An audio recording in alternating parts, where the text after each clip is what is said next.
Nothing Wrong with Orange and Blue podcast.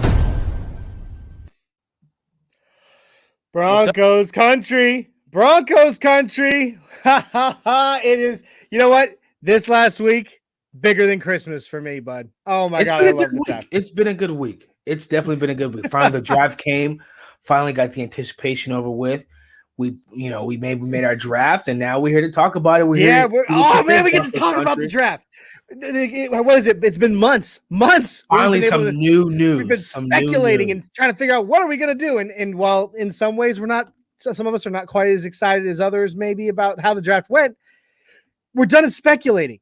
We can stop guessing and finally talk about the real thing. So, hey, everybody. All right, Broncos country. Welcome to the Nothing Rhymes with Orange and Blue podcast post-draft.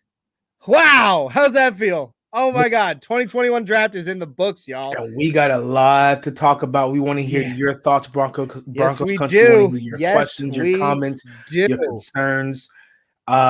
See what you think about George Payton, and we're going to jump right into it. Yep. Jason O'Neill, our first commenter of the night, says, howdy, men. Are you two as excited as most of Broncos country? Yes. You know what? Truly, Jason, at first, I was not. I'm not going to lie. Like, during the draft, I was pissed. I mean, I was mad. Why? After going through and really diving into some of these guys that we just grabbed and seeing where they're gonna fit and where they're gonna plug some holes for us. You know what? I'm actually pretty excited about it. Actually, to be honest, my favorite. We're gonna get to it. We'll get to it. Yeah, I don't want to spoil anything, so we'll get to it. We'll get to it. Travis Bruley's on. Jason O'Neill is on with us right now. He's commented. Lindsay says the blanket ships are checking in. Jacob says hi, honeys. Again, Jacob. Hey guys. Make it weird. Jacob, Lindsay, AB. Sorry that we missed AB's birthday party yesterday. We were at work, both of us, so we couldn't make it. But we love her. We love you guys. We hope it was great. All right, so real quick, let's go ahead and get to it. Let's get this out of the way. If you like what you see, if you like what you hear, guys, subscribe. We want those subscribers. Give me some subbies, y'all. Come on, we want some subbies. Yeah. Share the video, okay? Here's the thing. I'm pretty sure most Broncos fans in Broncos country know at least one other Broncos fan, right? Probably. I mean, you're probably not completely alone in this universe. Share it. If you like what you see, send the video to your friends and be like, hey, check these guys out. Check this out. These guys have some good thoughts. If you think we have good thoughts, which I know you do.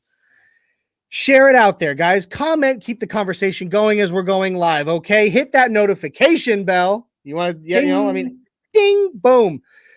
That way, whenever we go live, instantly, hey, these guys are going live. And if you're able to jump on and be part of, be on there with us, okay? Because we want to hear from you guys. Yes, we do. Let's keep the conversation going because that's what makes this so much fun, okay? Yes. You can find us on Facebook at Nothing Rhymes, DB4L. Nothing Rhymes, Denver Broncos for life, right?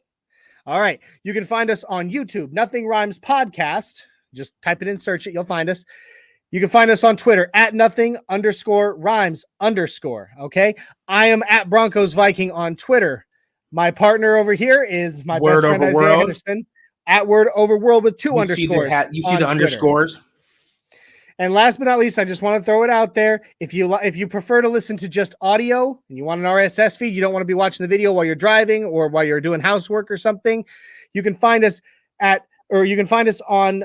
at Nothing Rhymes, worangeblue.sounder.fm, or just simply go search Nothing Rhymes podcast or Nothing Rhymes with Orange and Blue podcast on Spotify, Stitcher, Google, and TuneIn on their podcast apps. Okay. And without further ado, let's get down to it. Oh man, here we go. We have a ton of comments. Talk about it. Yes, we have a ton of comments already built up. Off the top, let's just go ahead and get this out the way. Let's talk about it. He said it was a terrible draft. He's mad because we didn't get Justin Fields. We drafted a new QB. So you know what, Travis? We're just gonna hop right into it. Yep. I hear your concern. You share that with a lot of people in Broncos country. But this is my reasoning why, Johnny, and then you can go off after what I say. I think we didn't do it because George Payton is a lot more. When we got Terry Bridgewater, that should have said that. We got Teddy, did I say Terry? You said Terry again. You did it last week. I want to call him Terry. Teddy Bridgewater. When we got Teddy Bridgewater the night before the draft, that should have told Broncos country what We're it not was. getting a quarterback in And round one. And then George Payton even said so after. He said, "I love our quarterback room. Our quarterback room is set." He's high on Drew Lock. Remember, when it came to trading for Matthew Stafford, they asked for Drew Lock, and he was like, that kind of pushed him away. He was like, that was almost a deal breaker for him, was asking for Drew Lock. So you may not be high on Drew Lock, which is fair. But remember, we got Teddy Bridgewater, and George Payton said the quarterback room is set. So I think he's saying, you know what? We're going to give you a veteran backup. We're going to get you some depth.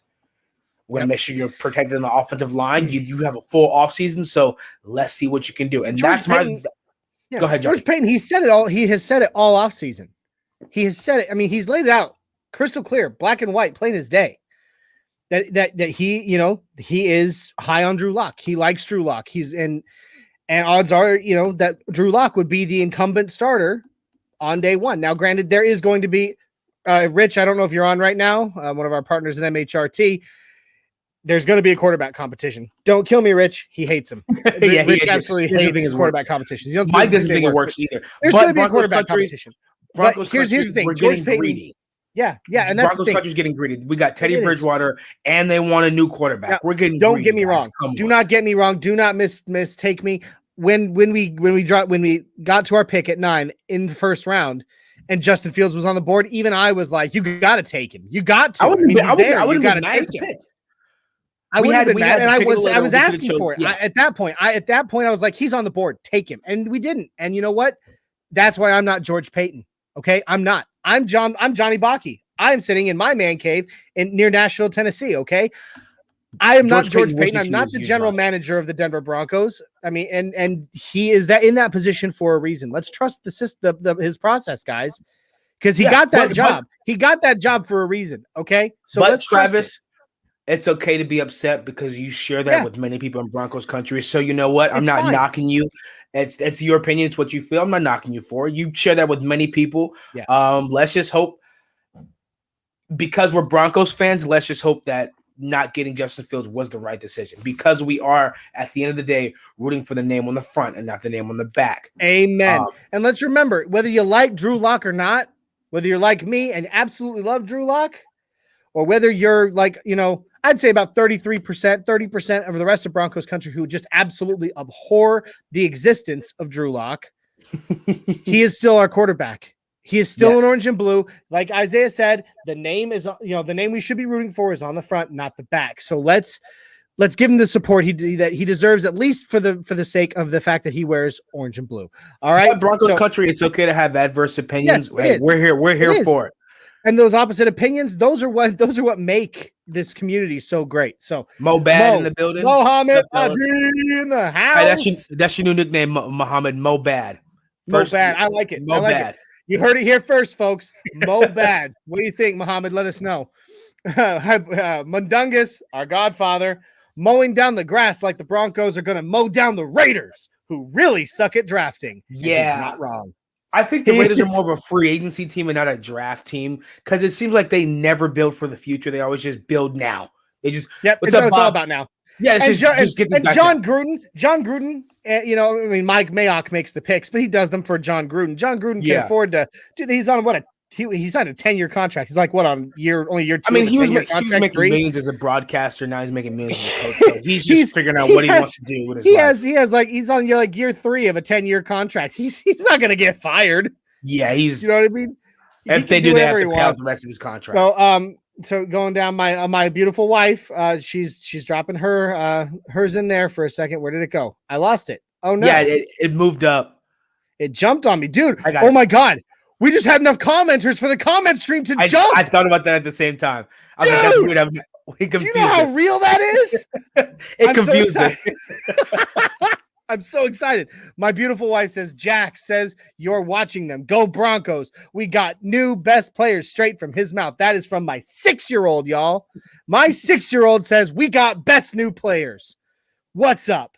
Kale Wright, welcome to the stream, brother. Nice to meet you. Welcome. Kale Wright says depth is going to be insane on the defensive end. Insane. And Patrick Surtain really was. And I've never in my recent history of actually paying attention to football and the Broncos, I've never seen someone draft someone not to start day one, but just strictly for depth.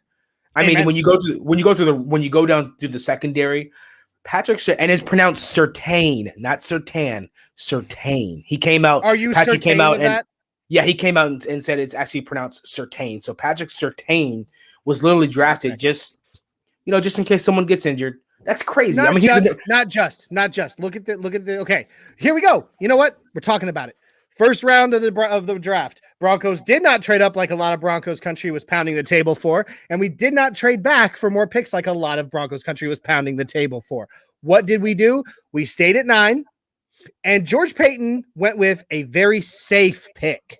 Yeah, I mean, don't get me wrong. I'm not against the pick. Now, was I screaming for Surtain? Was I screaming for Surtain all along? No, there was another quarterback that I liked better, but that was because of scheme fit. However, Surtain is such a naturally gifted player that I believe he can learn it. He can learn it. I believe he was never even on my board, and that's not because of a lack of a talent. It's because we all went for Caleb Farley because of his athleticism, and then he got injured. He was a better scheme fit, and he was a better scheme fit. I think he dropped down to number 22 because of that. Actually, my wife's team actually got Caleb Farley, but George Payton said he was number 1 on his board. Married to a Titans fan, you should be ashamed of yourself. I tried to get her to come over, but she won't convert. No, she won't. It wasn't easy as it was converting my wife from the Steelers to the Broncos. I'll tell you. Yeah, I mean, I love the Broncos, but I love my wife more than the Broncos. So anyway, yeah, George Payton said was number 1 on his board. I didn't know that, and he got his number 1 guy. I did not know that. And none of us knew that. Here's the thing. You know, like it or not, Vic Fangio is our coach at least for this season, right? Yes. So they're going to be drafting. George Payton and him have actually gotten kind of weirdly tight. Yeah. Saludos. What's up, Don? How you doing, brother? So, they've gotten kind of weirdly tight. Like there's like a weird bromance going on between George Payton and Vic Fangio. So he drafted, I guarantee a lot of these picks, whether even though he said it was all about best player available when he picked, I guarantee a lot of them, he had, Vic Fangio had his ear, and Vic Fangio was probably saying, I want Pat Surtain. Well, you know who also was in his ear? Pat Shurmur. The reason why I say that is because I think the second pick, which actually might be my favorite pick, Javonte Williams. Yeah. And one of my mock drafts, I drafted him. That's actually tell us what you think, Broncos country. I actually like that pick of that running. I mean, we knew we were going to get a running back to replace Phil Lindsay, but I think Pat Shurmur had his hands in that. I was gonna say go here real quick. Yeah. So, going back once again, because I know this is gonna be like the number one thing on everybody wants to talk about it, because all anybody ever wants to talk about in Broncos country is the quarterback situation, right? I mean, we know that. So going back to why we didn't select a quarterback, Mundunga says it here. Peyton wanted Lance. He wasn't high on Fields. The Bears they're terrible QB evaluators, and they traded up for Fields, so maybe we dodged a bullet. Because I agree with that. That's true. That's true. Look what happened with with them picking Mitch Trubisky. I mean, did that go well for them? I don't think so. I think Lance was actually higher on a lot of people's boards, and a lot more people wanted Trey Lance. That's why in San Francisco. Yeah, I agree with Mobad. That's right. We're gonna remember it. It stamped it, trademarked. You, Muhammad Badri, from this moment on Nothing Rhymes with Orange and Blue. You, sir, are Mobad. Yes. All right. I'm good. You Mobad.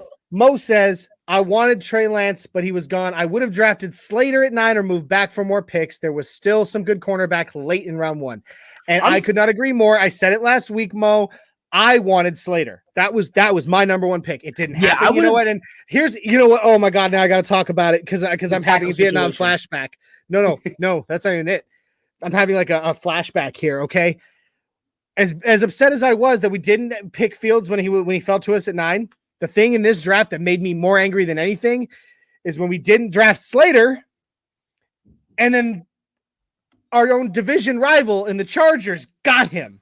Yeah. And I'm like, oh my God. I literally, I was like, oh, when we didn't to draft Fields, but when the Chargers got Slater, I screamed. Are you kidding me? I was so No, angry. you got to look on the bright side. It's good to not need an offensive lineman in the first round for the first time in a while. That's a good place to be. Like, we don't, offensive line isn't a need for the Chargers. It is. Then they want to protect their new young quarterback. So on the bright side of that, I would have loved drafting Slater at 9 or moving back for Slater and getting more picks. I would have absolutely loved that.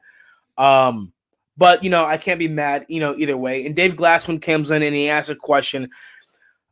And I knew it was going to come up. So you know what, Johnny, let's just go ahead and get it out the way.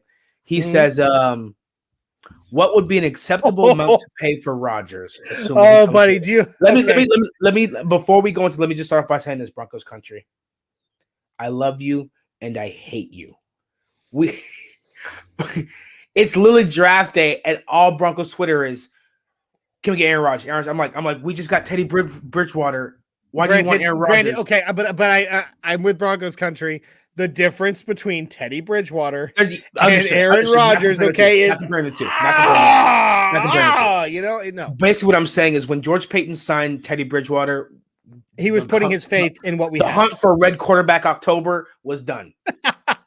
The hunt for Red Quarterback October was done. Now, there's been talks and rumors, but the GM definitely said there's zero chance Aaron Rodgers is going to leave. Now, maybe he just wants to hear a better offer. Yeah. But let's answer your question, Dave. What would be an acceptable amount to pay for Rodgers, assuming he becomes available? Now, because our roster's stacked, and because I believe I have my misgivings about our offense because I think our offensive receiving core is a little inexperienced for deep playoffs. But Aaron Rodgers, I'd say I'd give a couple first round picks. I'd give Deshaun Hamilton. I guarantee for him 3 minimum. I guarantee it. 3 minimum. He's coming off an MVP season. He's coming off an MVP season. Yeah, he's an NFL MVP, and he's he's older. But you know what? He went to the NFC Championship. Okay, 2 years in a row, and he won MVP. So I'd give two first, a second. Deshaun Hamilton. You know what? It's not happening. You know what? Deshaun Hamilton, I'd give them Teddy Bridgewater. They wouldn't take it. They wouldn't take it. Guaranteed. I'd keep which one? So, in your opinion, you think Green Bay wants Teddy Bridgewater or Drew Lock in the trade? Wants? I mean, they're gonna want Teddy Bridgewater, but they're gonna want more than just that. I guarantee. So I said it's not enough. 2 firsts, 2 seconds. Deshaun Hamilton gives him another weapon with Devontae Adams and Teddy Bridgewater. So it gives him a quarterback to replace Aaron Rodgers. It gives him Deshaun Hamilton another receiver weapon. 2 firsts, 2 seconds. And Deshaun Hamilton and Teddy Bridgewater. That's what I would give up because what it does is it doesn't cripple our offensive weapons. Now Deshaun Hamilton has emerged, but he's not a weapon for the Broncos, so it doesn't cripple us. 2 firsts and 2 seconds. I say that now because the draft's over and we see what we got. We're stacked. We don't need everything. He said everything. Give everything. Give it all. Our drafts for the next couple of years, we don't really. Our roster's pretty good and our depth is so good where we're not hurting for players in the draft. So now versus the Deshaun Watson before the draft, I knew we needed some capital. We needed to build the team up. Now that the team is built up and Aaron Rodgers, if he is an option, I'll give away 2 firsts, 2 seconds and a couple players. And so that's what I would do to answer your question. Kenneth Booker. Wow. Welcome to the stream, Kenneth Booker. Everybody knows who Kenneth Booker is. He said, if you don't draft Fields when he drops to us at 9, why did they not fleece somebody in a trade back? That's question. The biggest question. Why didn't we trade back? But like George Payton said, the Cowboys were right behind him, and Patrick Surtain was number 1 on his board. I'm going to feel the theory. I'm going to feel the theory of my own as to why we didn't trade back. I think because they spent the entire 10 minutes of that first pick, and they used every minute of it, right? I swear they were going to trade back. So here's what I think. I think there was that he was too undecided, and there was just and he was he probably tried to make some calls, and it just didn't work out. Like nobody was really listening to, or they weren't coming to an agreement with any. And finally, it came to a point where you have like 30 seconds left to make that call, and he's like, "Okay, whatever. I just." Number 1 on my board, Patrick Surtain. Surtain, by the way, it is Surtain. It is Surtain. Patrick Surtain. No, he didn't. He said Surtain, dude. Everybody's telling us it's Surtain. I saw on Twitter something that he came out. I don't know. Anyway, but I'm just saying, do you get me? Like, I believe he probably spent the best of that part of that 10 minutes trying to get that to make a trade happen, and they just couldn't come to terms. And by the time they get to the 30 seconds left, and they got to make that call, or you don't get your pick, you don't get a pick. Then he's like, number one on my board, Patrick Surtain, second, go. Make the call. Well, I think Patrick was on his board, but I think he was also willing to listen to trade backs. Yeah. And I think the time got away from him. Yeah. So I think time got away where he was willing to trade back, but then time started going away. And Patrick, so also, Kenneth, why he didn't trade back was because the Cowboys wanted Patrick Surtain. That was their guy. Now, the Cowboys were right behind us. So if you don't go to him, they get their guy, or you don't get the good number one guy on your board. Now, if the Cowboys did not want Patrick Surtain, he would have traded back. But because we were so close to each other, both teams wanted one player. You look here. Contender View says it. Taking Slater would have hurt the Chargers bad. Instead, we took Surtain and hurt the Cowboys. But I love Surtain, so I'm okay with it. So, yeah, I agree with you. I agree with that. I like that. It would have hurt the Chargers. And of course, if we had our choice, I mean, I'd rather hurt the Chargers because we're always going to play the Chargers more than the Cowboys. But I do love Surtain. So, I'm not mad at that. I'm not mad at that at all. Looking here, Mile High 6 Sports. Go Broncos from Canada. Welcome, my friend. Welcome. You know what? Broncos country, we are a worldwide fan base. Okay. We are all over the place. So, hey, nice to see you from Canada there, Mile High 6. Nice to see you. Nice to see you. My bad. No, you're good, brother. Travis comes in with another question. He said, what would we do next year in the draft? Would we get a better QB next year? I cannot speculate on that. We just have to wait to see how this season goes. We may sign Teddy Bridgewater again and get rid of Drew Lock. We may keep Drew Lock and get rid of Teddy Bridgewater. There will be more free agent quarterbacks that are better. We may trade. Right now, it's just too early to speculate. So, we're going to see when the preseason and the season starts, I'll have an answer for you. But as of right now, I think if the situation happens, we'll look into that. But let's say Aaron Rodgers, Deshaun Watson, and I don't know, let's pick another quarterback. Russell Wilson, all three of them are free agents. It's not going to happen. But if all three of them are free agents, you don't want to go to the draft when you can get one of those three guys. Right. So, I don't know, dude. I mean, we haven't seen enough QBs, or we have not seen enough play from the QBs that will be in next year's class. Mo bad. You mow bad, bro. He says, I love it. All right, so, yeah, I don't know. We haven't seen enough yet, I don't think, from next year's crop, to make a call. We'll just see how this season plays out. We might. I'm crossing my fingers, and I think it will be. I think we're going to be a little more pleasantly surprised than Broncos country thinks. I think the key for our offense right now, as of right now, reps. Your feet should be bleeding by the time you're done at the end of the day. Drew Lock's arm, he should be able to take his arm off like a Isaiah. Robot. God, we have a Richard season Martins, welcome to the stream, Richard. Thank you for joining us. Broncos #1, brother, and That's know a killer it. profile pic there, Richard. I like that. Is Snoopy? Is he like? Yeah, I'm not. Yeah, I know what Snoopy is. There, we know what Snoopy is. Hey, listen to Mo Bad. He knows. He says like the video. Like the video. Thanks, so bud. What do you think? So here's the question. I mean, you preferred Slater, so I know your position on this. Now, there's been a couple questions, Johnny, regarding. Do you know that we did not draft a tackle? No, we did not. But we are signing one in undrafted free agency, and we'll get to that. That's what I figured. Okay. So I wasn't up on those news. You know what? Real quick. We've talked all about the first round. Let's go ahead. I'm gonna pull this up. We're gonna just kind of go through who we got from where. Then we will deep dive on each one a little bit. And then I will talk about undrafted free agency because that's what this episode is all about, guys. I don't want to talk much about Aaron Rodgers right now. I'm sorry, I don't, because we just finished the draft. Okay, Miguel, welcome to the stream. Thanks, brother. Thank you for coming. Sir. He says, I love how most people are only giving us a B grade. I feel like we were way better than that. Holding hope for Rodgers. If Aaron Rodgers comes, that just give us an A, and George Payton will go down as the greatest of all time. It would. But, all right, so you can see it here. Welcome, this is on. This is a list that is on Mile High Report of SB Nation. Okay, the Broncos 2021 draft class, round 1 at pick 9. Patrick Surtain. Patrick Surtain, the second cornerback, Alabama.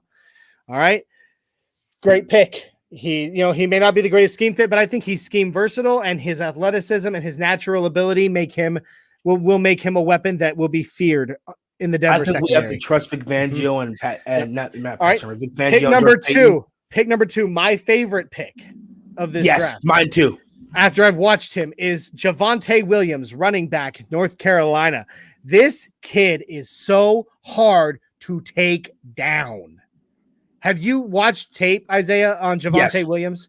And Pat Shermer seems to have a type. Yeah, he does. With Melvin Gordon, Javonte Williams, and Jason O'Neal coming in right when you're talking about it, Johnny. He says, I'm glad we trade up for Javonte Williams if we wouldn't have. See, I'm glad we traded up. When I saw that, I was surprised. But, a lot of people had that in the mock draft, and that's just perfect. That was just a perfect pick. To me, that's an A. That's a good pick, Johnny. And Jason O'Neal comes in right as you started talking about it. Agreed. Absolutely. And so, so there's that. I love it.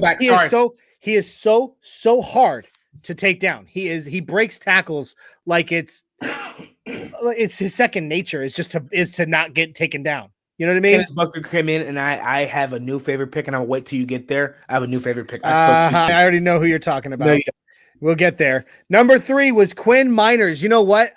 This one was kind of a dark horse. Yeah, this is a doozy. I didn't really even know much about this kid. When we picked him, I'm sitting there. I was actually texting Mundungus. I was texting with Mundungus and the guys at the from all of our MHRT buddies at that time, and I'm sitting there scratching my head like, who? Yeah, I saw that. I was like, Quinn. Hey, Johnny, zoom in on it a little bit so we can see it better. Right. Hold on. Yeah, what's the name of the college that he went to? It's University of Wisconsin Whitewater. So it's kind of like how you have it's an offshoot of the University of Wisconsin.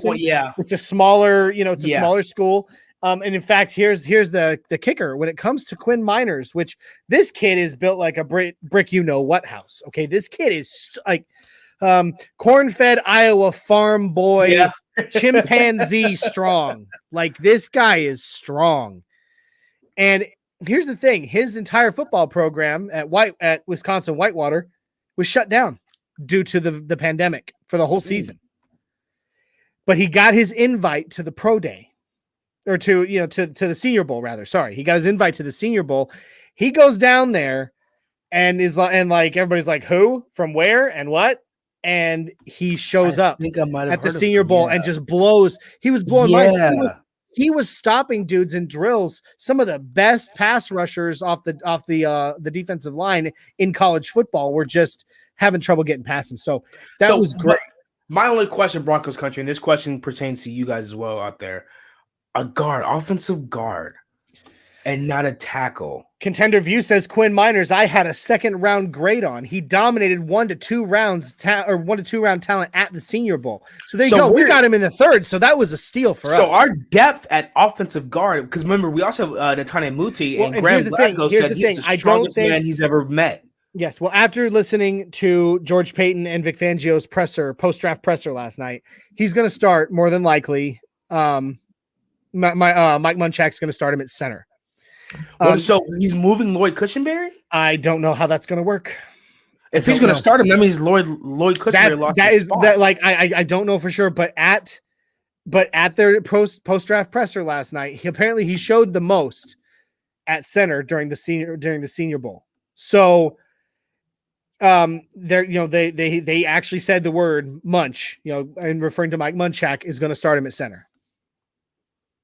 Well, it looks like we're going to have a quarterback and a center competition. Yep. Well, I don't know if it's going to be competition. From what I've understood, I don't think they're just going to give him from him. I don't know. We'll see. But either way, it was Glenn Hauser says Miners knocks down trees like Mundungus knocks down Slim Jims. You just that's funny. That's funny. All right. Kenneth Booker comes in as soon as you say this next one. Okay. All right. A lot of people love this pick.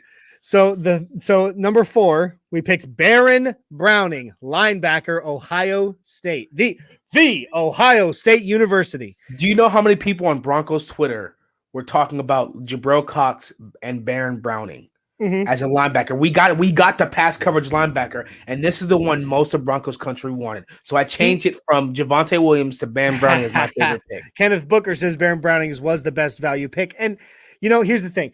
He's going to need work in pass coverage. Yeah, he's raw there. I think so. You think Justin Sternado get the nod over? I don't know. Browning? I think Justin Sternado missed the whole season too. So yeah, I think they're kind of starting out on an even playing field. But here's what I feel. I've watched his tape. He's got long arms. He's fast. He's explosive. He's gonna be great. I'm absolutely excited about Baron Browning. I do know from what I've read from a lot of analysts on ESPN, Sports Illustrated, they all say he's a little raw in the pass coverage, but he's got the talent that they're not worried that he can't learn it. He just needs to be molded. He does.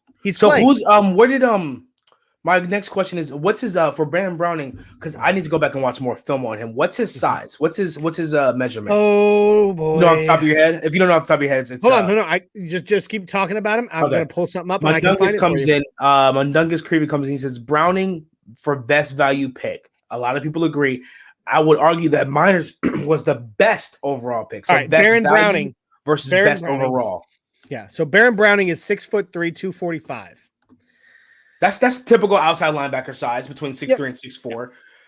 Now my thing is, hey, let's get him out there. Can he guard Darren Waller and Travis Kelce so we can stop getting beat up by these tight ends? But you know what? That's crazy from Mundungus's comment that Miners was the best overall pick.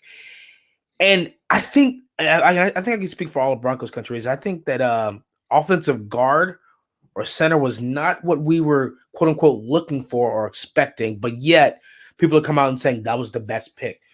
Excuse me. So clearly there's something about this dude that I personally don't know that I'm gonna have to do some more research on because Broncos country seems to be loving that Miners choice. Shadow Jacker, it's good to see you on there. Contender View, it's good to see you on there, guys. Welcome. I'm really excited to see all these names popping up. Yes, everybody, welcome on our live. Bob Skinner, nice to see you. Dave Glassman, you've been with us 2 weeks in a row. It's great to see you too, my friend. I'm going to pull this up just because this one made me laugh, and I'm pretty sure that means that Mundungus wants me to do the voice. So, in response to Glenn's comment about Mundungus snapping into Slim, or knocking down Slim Jims, Mundungus says, "Snap into a Slim Jim." Oh yeah! What is that? Oh my God! You're so young.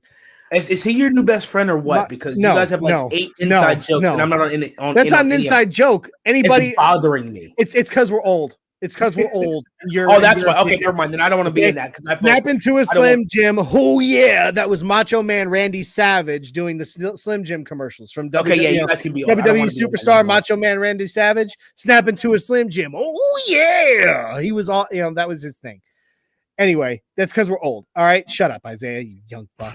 Anyway, all right. So Baron Browning, I'm really excited about. I'm really excited about Quinn Miners. I'm really excited about Javonte Williams, and I'm actually now that I've had some time to get past what could have been, I'm really excited about Patrick Surtain.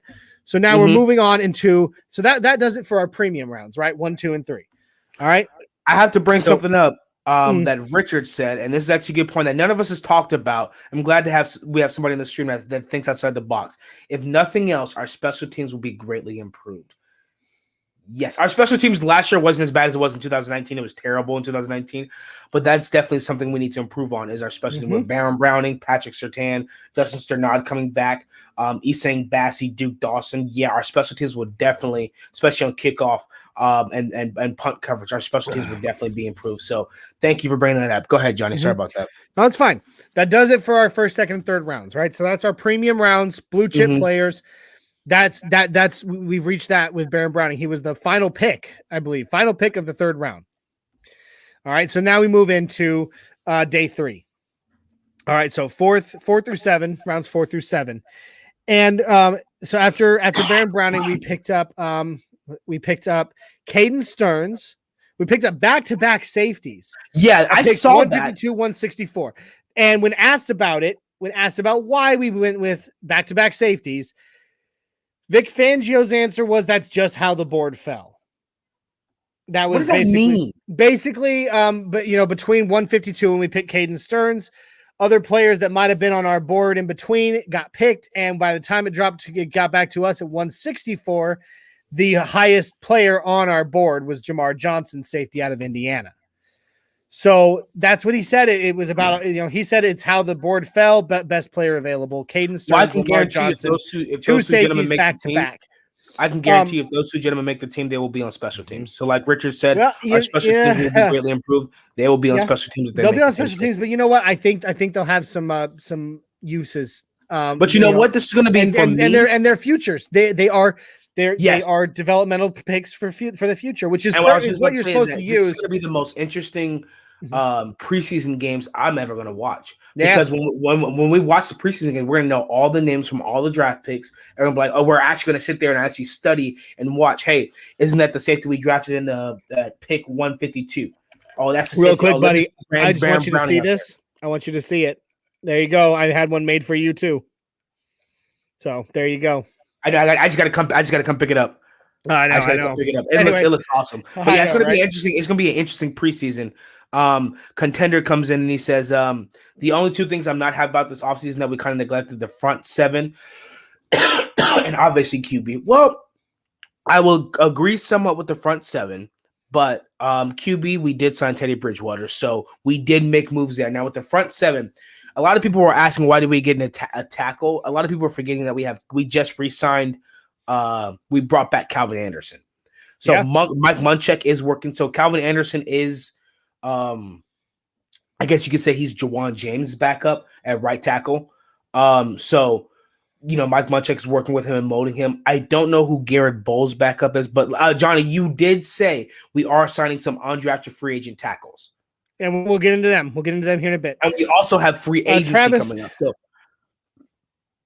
Travis Bruley's asking, what do we see the team finishing at? There's 17 games now.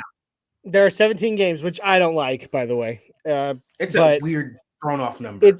It's a weird and off number, but on top of that, I believe that's more potential to screw up good players. Maybe I think they're going to be. I think a lot of people are going to be sitting that 17th game. I think there's going to be a lot of players. I wouldn't. I mean, if you're trying to make the playoffs, bud. I mean, no, not teams that are trying to make the playoffs. I'm talking about teams that are already in the playoffs. We'll see. Say for example, the Chiefs already have their clinched spot. Patrick Mahomes is not going to play Week 17. Right. Ultimately, Travis, where do I see us finishing? 10-7, because I was actually going to go around 9-8, 10-7, somewhere around there. I have a lot of faith and a lot of hope, and I still, as I have said repeatedly, I'm a Drew Lock fan, and I really believe he's going to win some hearts and minds this season. Yes. And so glass half full. I'm going to predict us a 10-7 or a 9-8 record. I'm going toward double-digit win, so I'm going to say right now, Travis, 10-7. That's what I'm going to say. Contender View comes in. He says one of the safeties we drafted will start. He said will start. You're good, brother. I got it right here. He said one of the safeties will start next year when K-Jax is gone. I brought this up. Some people disagree, but I'm more leaning toward Michael Ojemudia becoming a strong safety.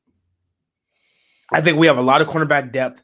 I think he is a good cornerback. A lot of people disagree. He's a good cornerback. I love you. I love you. You are my brother from another mother. Not good enough to be strong. I disagree with you vehemently. I could not disagree with you anymore if I tried. Maybe because I used to play cornerback. Maybe I'm more critical of it because a lot of people said, I mean, he did have 4 forced fumbles. Mm-hmm. But a couple of those forced fumbles were after the guy caught the ball, he came from behind. So if the guys didn't fumble, those were like 15 to 20-yard games. Vic Fangio doesn't like him. He's in the doghouse for whatever reason.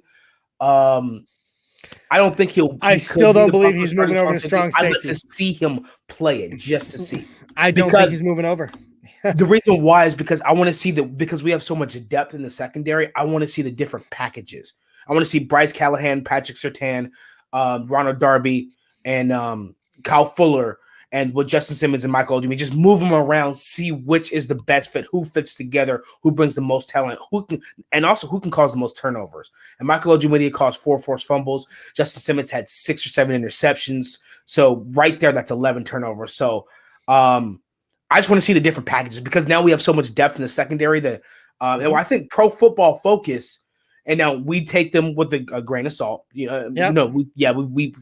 We don't take them as serious. But they tweeted and said with the draft pick of Patrick Surtain that the Broncos are recreating even better the no-fly zone. Mm-hmm.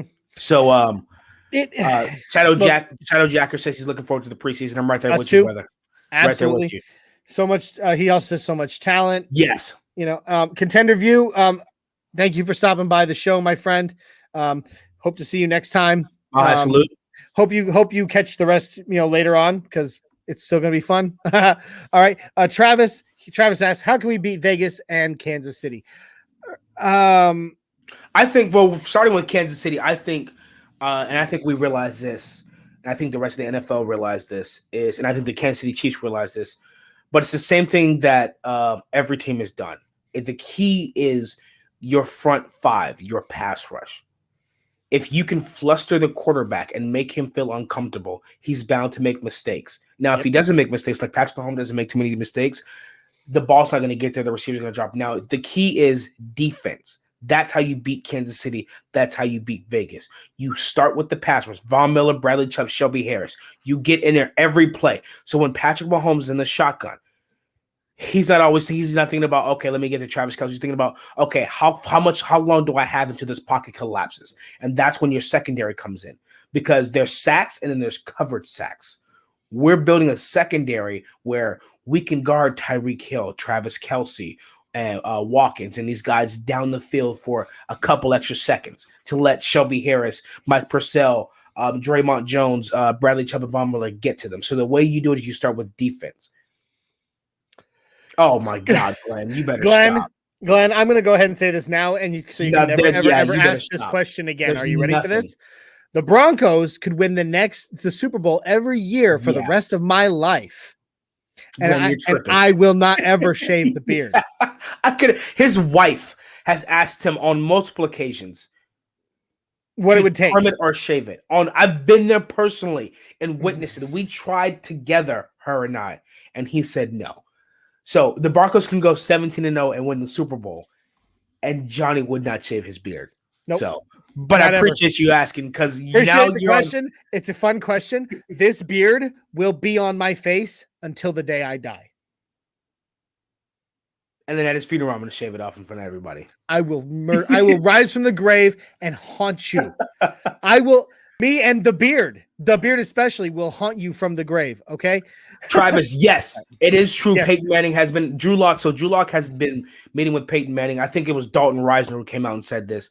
So Drew Lock has been at the stadium every day training. Every day. When OTAs opened up and Brandon McManus came out and said what he said, Drew Lock, and I think it was Sloatman. And we also have Sloatman as depth. Were the first ones in the stadium. So Drew Lock is the first one in, the last one out. He's been watching film with Peyton Manning, and he's been training with Peyton Manning.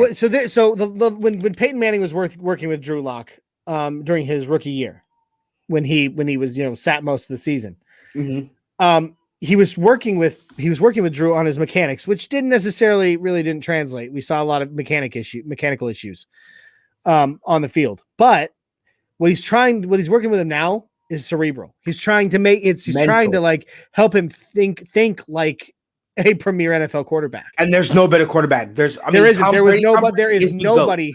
Tom Brady is the GOAT. But when it comes to mental, and a lot of people know this, before Kobe Bryant passed away, his show Detail, Peyton Manning was getting ready to come on it because Kobe Bryant's mind for basketball was great.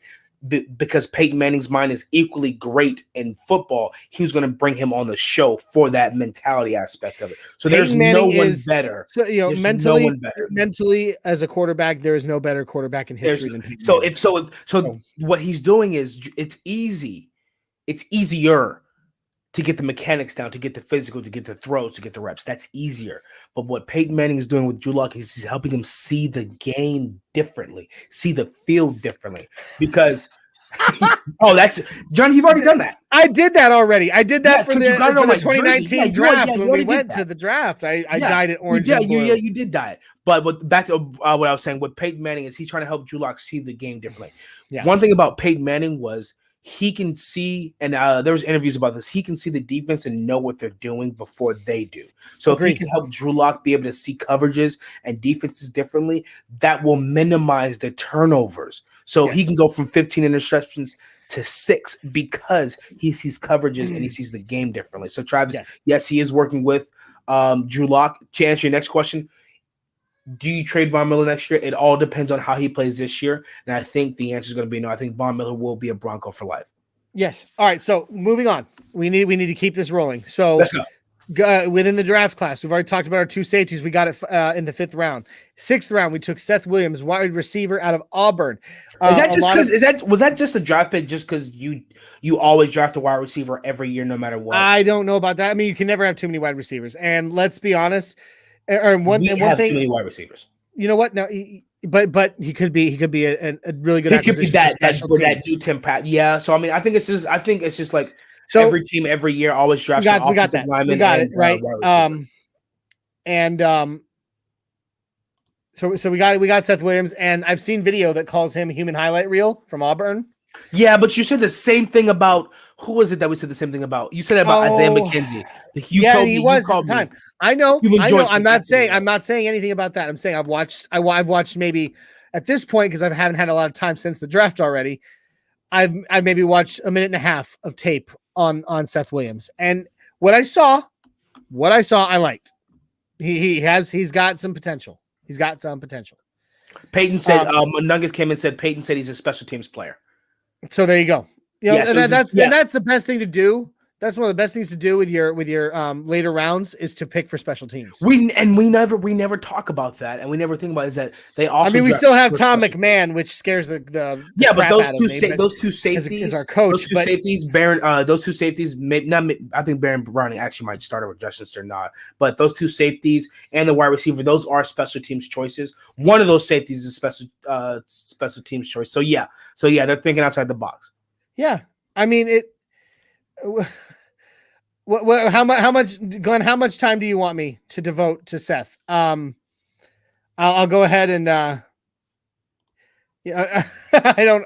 haven't had a lot of time to deep dive on him yet, Glenn. I'm sorry. So far I've liked what I've seen from Seth, and I think he'll be a very good a player for a special teams unit. And he might have some potential. He has some amazing potential to do some pretty cool things in the slot too, Isaiah. We gotta wait till a preseason to see. I'm gonna butcher this name. Youngin Ty. Youngin Ty. Welcome, brother. Welcome. He says, and he said, look, I get teams didn't need linebacker this year, but in my opinion, Parsons and Bolton are the best 2 pure linebackers in the draft. Now, I think Parsons and JOK were, but when it comes to Parsons and Bolton, the reason why we didn't draft either one of those. Now, a lot of people said Michael Parsons would have been great for Vic Fangio's defense, but Parsons and Bolton are similar in the sense of their run. Parsons blitzed from the inside linebacker, and Bolton was another inside linebacker. We have A.J. Johnson and Josie Jewell. The linebacker we needed was a pass coverage linebacker, which is why we drafted Baron Browning, because we already have running hard-hitting linebackers who remember that hit Josie Jewell put on Derrick Henry. We already have thumpers, 2 down, 3 down thumpers to stop the run game. Parsons and Bolton are both thumpers. Parsons is a little bit better at pass coverage. That's true, and that pisses me off. But Parsons is a little bit better in pass coverage, but he's not consistently good in pass coverage. So we needed a specific linebacker to cover tie downs, to cover the slot. Parsons wasn't that, and Nick Bolton wasn't that. But when it comes to inside linebackers, calling the defenses, yes, Nick Bolton and Michael Parsons are 2 of the best linebackers in the draft. I agree with that. Oh, sure. But I'm still very excited about having Baron Browning. I'm very excited about Baron Browning. So. All right, so Travis says, when do we get new partnership and new ownership? I think that's coming up in July. It needs to happen. I think they're going to have to figure out a way to make it happen before. Yeah, so I think before the season starts, that will get taken. Otherwise, I think we're starting low and going high. So I think we're starting with a new GM. John Elway is now just president of football operations. So I think they're starting low and getting higher. And I think before the season starts, it's all going to come together. And they're going to have the team they need. So I think definitely before the season starts. I agree. All right. So now moving on, Kerry Vincent. In the 7th round, we took cornerback Kerry Vincent from LSU. He is a great cornerback. I think he fell quite a bit, and I don't know why that is. Maybe some of our guys at MHRT that are in the stream can help me out a little bit. I don't remember why Kerry Vincent fell. I think he had higher draft stock, and for some reason he just kept falling. Either way, what I have seen of him from my, like I said, I did a lot of research on the premier round caliber players. And as far as like the later rounds, I'm kind of playing catch up a little bit. So I'm doing my best to give you what I know about these guys, a lot of these guys, but I don't have. I'm not the be all end all on that right now. Oh, we're definitely gonna do some research this week and go more in depth so we can talk more. Okay, that's all right. That's what it is. Jason O'Neill, he had just said it right there. He opted out of the season due to the pandemic. He said the thing we can't say. You can't say it, Johnny. We can say it. We're not monetized yet. Which, by the way, if you guys subscribe, the more the subscribers we get, y'all, boom, monetization. And then we can't say it, and then you can laugh at us. Okay. So, and then we picked up Jonathan Cooper, the linebacker out of Ohio State, another very good linebacker to add some depth. So these are last. So these are like all look, special. Check it out. Mundungus says it right here. COVID. Because we can. Because we can. I think those last picks are all. Those seem like all special teams. Yeah. Like Kay Vincent from LSU. I mean, that's a guy we look at in the preseason. We watch carefully. We check out in practice. That's the guy who gets his start on special teams. Yep. But the one thing I do like about these draft picks is. And we focus on it too much. And Quinn Miners definitely blows us out of the water. But the schools they go to shows the talent. Some of these schools, especially in the SEC or the Big Ten, like Ohio State, they're not NFL teams, but they have NFL caliber players that they play with. Yep. Baron Browning played with Justin Fields, who got drafted to the Chicago Bears. So then you got Jonathan Cooper, a linebacker who played in Ohio State, who played big name teams. So we actually got two linebackers. We got both linebackers from Ohio State. And as Glenn put it right here, you can see it right here. We also signed a linebacker from Stanford as an undrafted free agent. Yeah, so the colleges that they're at kind of get, even if they're in the later rounds, kind of gives me hope because they're used to playing that high competition versus Quinn Miners, who we drafted in the third round for Wisconsin Whitewater, which is a smaller school, smaller division, smaller competition. I love that too. I love that we did. It's kind of fun. We screwed them so bad they had to trade back. It was so bad they had to trade back. Yeah. I wanted to bring up something is that I noticed this is that before last year we hadn't drafted a single player from Alabama. Then 2 years in a row we get them we get two Alabama players with our first pick. One a receiver, one a defensive back. We go from not drafting any Alabama to drafting them first 2 years in a row. Yep. Real quick, this is funny, and I know this is a good point. Mundungus points this out, and I like this. Every single one of our draft picks are very high character guys. I think that goes. I think as fans, it flies under the radar for us fans, but for when they're picking, your character actually means a lot. Travis, would you take Mac Jones? Yes. No. Nope. Yes. Nope. I would. Yes, I would take Mac Jones. You do that. I'm not. I would take yes. Hey, hold on. Before we get to that, I think Mac Jones is the most underrated player in the draft. Was the most underrated player in the draft. I've never walked out with so much confidence. You can see the chip on his shoulder when New England drafted him, and I think that's the perfect team to go to. That's perfect. Let's. Bill Belichick likes those pocket quarterbacks that are accurate. He likes those. With Tom Brady. Yeah, he does. You can see the chip on the shoulder of Mac Jones. You could tell he was kind of. Now I don't want to say upset or disappointed, but you could tell he was motivated because, and it's crazy. He's got all these records. He won a national championship, and yet he gets picked at 15. You can tell he was kind of upset about it, and you can see the chip on his shoulder. I think he's the guy to watch out for. Yeah. I think I like Trey Lance more than any other quarterback, but I think Mac Jones is going to have the biggest impact coming out of the draft because of that chip on his shoulder. So, finishing up our draft, what we did in the draft. Our final pick of the draft, round 7, Marquise. Is it Mark? I'm not sure if it's Marquise or Marquis.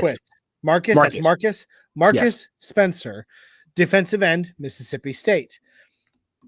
I have not gotten to watch much on him at all. I promise you guys we'll talk more. About him. I don't know about you, Isaiah. I don't know much. No, I don't either. I'm gonna do a whole deep dive this week into every single one of them. I just haven't had a chance, you guys, because I have, as always, I say it every week. I have probably worked God knows how many overtime hours this week. It's been. I know been the terrible, first. I watched film on the first two, Patrick Surtain and Javonte Williams. I'm gonna go down the list and I'm gonna do more research. And then when we come back next Sunday, I'm gonna be able to sit here and tell each and every one of you guys the best thing about them, the worst thing about them, and how they looked. But the reason why I said interesting is because defensive end. I think out of all the players on there, on the defensive side, I think he'd be out of the quarterbacks and safety. I think cornerbacks and safety. I think the defensive end will be the one to get more playing time. That's an interesting guy to watch out for. Glenn says, based on the photo of Max shirtless, I saw that. I think the chip is in his mouth and covered in a heaping portion of onion dip. Well played, Glenn. Bill Belichick has the type. Yeah, he does. And yeah, the Patriots draft room is the most boring draft room I've ever seen. Yeah, no. There was three people in there. It was Robert Kraft, Bill Belichick. Them in Philadelphia. Philadelphia's didn't seem too fun either. It was. They looked boring. I was like, oh, okay, what? But anyway, okay, so that's our draft, guys. That's rounds 1 through 7 and who we picked. And I cannot. And we're gonna deep dive more. We'll talk more on these guys as the offseason rolls and as we get into the preseason. I'm excited about this, guys. Yes, I love the draft. Like I said, 2 years ago, Isaiah and I got to go to it. And we had a blast. It was incredible. And so the draft for me is kind of like a holiday. I honestly, I look forward to the draft as much as I do Christmas in some ways. You know what I mean? Like, yeah. It was, so I'm glad. I'm sad. I'm happy it's over. But at the same time, it's like, oh, now we have to wait a whole other year for the draft. Well, now the next thing is I want to see. I think that George Payton, I think now is where George Payton makes his money. The draft is where you make your money, but I think now, between now and the preseason, is where you make your money because people fail to forget free agency is still open. All right, this is where you start getting those guys those guys that people forgot about, and you get these free signings. Everybody watches the draft. Not everybody watches free agency. Now George Payton go out there and get that tackle. That other tackle, the undrafted free agent tackle. Well, here we go. I'm bringing it up right now. Perfect time. Speaking of free agents, on Bronco, this is the list, and I don't know much about a lot of these. Are these who we sign, or is this who we're looking? These are who we are signing. Nothing is, nothing's been inked yet, but per sources, these are the ones that we have made. We have come to terms with, and now we just have to finalize. Interesting. All right. So Broncos undrafted free agent tracker. We're taking a guard from Air Force, Nolan Laufenberg. I don't know much about him. Colorado State fullback. He might actually make the team. We're taking a fullback. Adam Prentice. I've seen a few of him, a little bit of him. Watched him in college. My grandparents are huge. My grandparents are Colorado State alumnus, and I watched some games with my grandmother, and I've seen him play. Well, he'll be the first legit fullback since we got rid of Andy Janovich. Yes, he will. Andrew Beck was our fullback, so he might actually make the team, and that'd be interesting to see a fullback with Javonte Williams and Melvin Gordon in the backfield. Agreed. That'd be a nice goal line. That'd be nice for goal line. This undrafted free agent here is the one that I'm most excited about. Did you watch film on him? I've watched a bit. I've got to watch more, but I can tell you right now, based on his size alone, that he is going to, he's going to be a force to be reckoned with. You think Illinois State offensive tackle Drew Himmelman? Finally, I remember Mundungus lost his mind. He's like, "Finally, a tackle!" When it was announced that we were going to be taking him undrafted. Himmelman is 6'9", 320 pounds. So he's the same size as DeMar Dotson. Yeah, he's huge. Animal. The one thing that they've said that I've heard is that he has some balance issues. He's kind of top. He's kind of top heavy. He's easy. Sometimes he's been easy to knock over in the past, but they believe that he's going to be that he's going to develop very well. Mm-hmm. They'll probably. So if he's Juwan James' backup, that means Calvin Anderson is probably going to be Garrett Bowles' backup. Possibly, I don't know about that, but I know that what I read said that he has played both left and right, and he plays better at right. So, look, yeah, that's kind of funny. Where was it? There it is. I lost it again. There we go. A 6'10" Mexican called Himmelman tiny. All right, Adon. We get it. You're tall. All right, we get it. Too tall. And yeah, I'm really excited about it. One thing I said to Boggins, to Mr. Boggins, via text was he was talking about how big that guy is. 6'9", 320. That's a big guy. I said, you know what? He might not even have to actually really do any blocking. He might just have to stand there, and by the time the edge rusher gets around him, the play will be over. That's that may be why DeMar Dotson was the same size and he didn't give up a sack. So that'd be great. I'm excited about that undrafted free agent pick. So that does it for Drew Himmelman. We are also going to be signing Temple wide receiver Brandon Mack, Iowa tight end Sean Byer, Stanford linebacker Curtis Robinson, Carolina A&T cornerback Mac McCain III. Interesting, North Carolina A&T. My wife. Now we know you and I know this one. Edge rusher from Vanderbilt, Andre Mintz. How do we know him? I guess you haven't watched any of Vanderbilt, even though we live right here, 20 miles from Vanderbilt. Anyway, another Colorado State guy. We got. Yep. Warren Jackson. He's gonna develop into one heck of a wide receiver. I truly believe. And I think somebody else mentioned that. Where is it? I think it was Kenneth Booker. Yeah, here we go. Warren Jackson from CSU could develop into a red zone threat. Interesting. So is he like another KJ Hamler? Similar. Okay. Mm-hmm. Similar. So I think so out of this list, in my opinion, I think the guys that we keep, because not everybody's going to make the 53-man roster. Now remember, Philip Lindsay came off this. I think Chris Harris Jr. did as well, undrafted free agent. So I think Drew Himmelman. Yep. Adam Prentice. And if I have to go through, Glenn has real quick while you're thinking. Glenn has a question for you. Oh, John, you're gonna love this. Hey, Glenn. Okay, so I think it was. I'm not sure if it was Christmas or my birthday, but Johnny got me so 23 was my number in high school. I always wore 23. It's also a personalized. It's a custom jersey, so it's got my last name on the back. So I think Johnny got it for me either Christmas or my birthday. One year it was Christmas. Christmas. It was Christmas. It was a custom jersey. My wife got me my custom jersey with my high school number on it and my last name, and yours. It was awesome. Yes. So yeah, it's my number with my last name on the back. So there you go. That's what that is. Let's finish these guys. But I think the offensive tackle, the fullback, are the two people that I feel for a fact are going to stay on this. So the offensive tackle, we'll see. I don't know for a fact that a fullback will. So Drew, you said in college, fullbacks do not really thrive in Shermer's system, but they're underrated. They're underrated, but they don't thrive in his system. Therefore, he is still our OC. As much as that pains me to say, he's probably not going to utilize them very much. So there's a good chance that he will be used in special teams more than anything else. I'm not 100% sure. Wait, Warren Jackson is 6'6". Yeah. Oh wow. So he's fast. I mean, like I meant like KJ Hamler. I would compare him to having for his size. He's got speed. He seems to be able to get good reaching passes. He's 6'6", so he's like a Tim Patrick. Yeah. Okay, so right here, he seems to really haul them in the red zone. So Calvin Anderson is there. I like that. Mundungus says that compare him to Olandis Gary. Okay, so Calvin Anderson is Garrett Bowles' backup. So Drew Himmelman will be. So this is, I believe it was Travis earlier. No, I don't want to get it wrong. Somebody said earlier that we didn't do anything with the front seven. Looking at this. Signing Drew Himmelman with Calvin Anderson being Bowles' backup.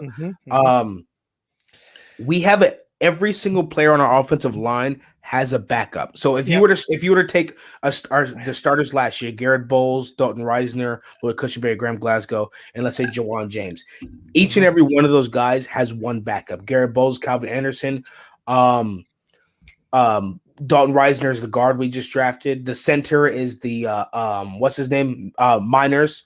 Graham Glasgow's Natane Mute, and Jawan James' backup will probably Drew Himmelman. So we actually did do a lot. I think it just went under the radar for us. I think it actually flew under the radar. So I think we do have offensive line. Our depth across our whole team is incredible. Now let's just finish this up. We've got 2 left to talk about. We also are getting Jacksonville State tight end Landon Rice and South Florida wide receiver Devontae Dukes. Again, as I said, I don't know that much about them, about a lot of these guys. I mean, they weren't, these guys obviously weren't, premier caliber players, going into round 1 and all that. And so most of my research that I was able to get done with the time that I had in my life with my family and a job was in the premium rounds 1, 2, and 3. And then I got some in the 4th and 5th, 6th and 7th. I struggled with a lot of those players that went it then, and I don't know much about our UDFA. I'm gonna do a deep dive myself. Glenn says Mintz, the edge rusher, got a decent signing bonus. He says he believes $85,000. So, and then he comes back and he says, comes back with this. Shermer's son went to Vandy, so he may have a voucher for Vince. Total speculation. So, Mintz may actually be someone that may make a team. Might be in that case. Who you know? All right. So that being said, guys, we're gonna have to start rolling it back and getting ready to get out of here because we're over an hour, and I have another 12-hour shift to work tonight. The reason we started earlier than we usually do, is because unfortunately I got called in 4 hours early for a 4 hour, a shift 4 hours earlier than I normally go into work. So we got to start rolling it back. We love you guys so far. And I see what Mundungus was saying. I realized after I said it that you meant the jersey number. So I just, yeah, I'm dumb. Ow, dang it. I should have done that. Anyway, well, yes, I agree with Kenneth Booker. I'm hoping Warren Jackson can fill out and turn into Chase Claypool. I like that. Yeah. I like that. So, Glenn tells us that it was good to see you, Glenn, Mundungus, all of our brothers from Mile High Roundtable. We love you guys. It's been awesome seeing some new faces that we didn't see last week on our premiere episode. And then of course seeing some repeaters: Mo Bad, Shadow Jacker, Jason O'Neill. Who was our number one commenter? I believe tonight. Absolutely, I would have to say was Travis. Thank you, Travis Bruley. Yes. Thank you guys for keeping the conversation rolling, keeping it fun. We are, Glenn says, we love you guys so far. You know what, Glenn? Go grow some hair. Anyway, go drink your Metamucil and go to bed, old man. It's past 4 o'clock. What are you even doing awake still? Thanks, Dave. We appreciate you. Appreciate you joining. We appreciate that. Keep letting us know what you think. We'll see you next week.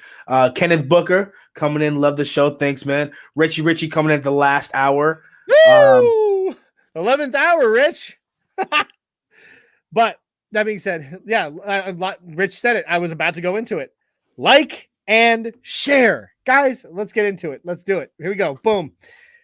Wait, you took it away from me. Like, subscribe, share, comment. Give us some likes. Give us some subscribe, guys. The more subbies we get, the more things we're able to do. Right? And yes. And it shows us where we're going. And also, like I said, guys, it's not going to be a hard thing to do. If you liked our show, share it. It doesn't take but a second to share something to your page or to a friend. Like I said, Broncos country, we're big. We know each other. We all have Broncos friends, right? I mean, I'm pretty sure unless you're really, really, truly alone, right? As a Broncos fan where you are, somebody who's a Broncos fan. So share it to them. Be like, check these guys out. We are here to prove to the world that the Broncos has the best fan base. We are here. Absolutely. So and we do. We in Broncos country know it. We are the best fan base in the world. And we need and let's bring us all together, right? Hit that notification bell once you've done all that. Hit the notification bell. That way when we go live, right? You can find audio versions of our show if you don't want to watch the video or you're cleaning the house or driving the car at our online Nothing Rhymes worangeblue.sounder.fm, or probably a little simpler, you can go on Spotify, Stitcher, Google, TuneIn, and search Nothing Rhymes with Orange and Blue podcast, and you will find us. I upload the audio every night after a podcast. Okay. or every Sunday night after our Sunday podcast, it goes up there. All right. You can find us on Facebook at Nothing Rhymes DB4L, Denver Broncos for life. Right. You can find us at Nothing Rhymes podcast on YouTube. Right. And you can find us at Nothing Rhymes on Twitter. Okay. With 2 underscores. I am Johnny Baki at Broncos Viking on Twitter with 1 underscore. That's my best friend, Isaiah Henderson. What's up? At Word Over World with 2 underscores on Twitter. Guys, it's been an absolute pleasure, an absolute blast. The draft is in the books, y'all. That's the unofficial start to the season. It begins now. Now it's time to get to work. Now it's time to get to work. Now it's time to get to work. Now it's time to get there. And Rich, I could never ignore you, pumpkin. So we, and to my point of asking Glenn why his old butt was still awake. Good point. Good night. We love you guys. We love you, Broncos country. Isaiah, you ready for it? We're going to do it. All right, ready? Mile high five. All right. Yeah.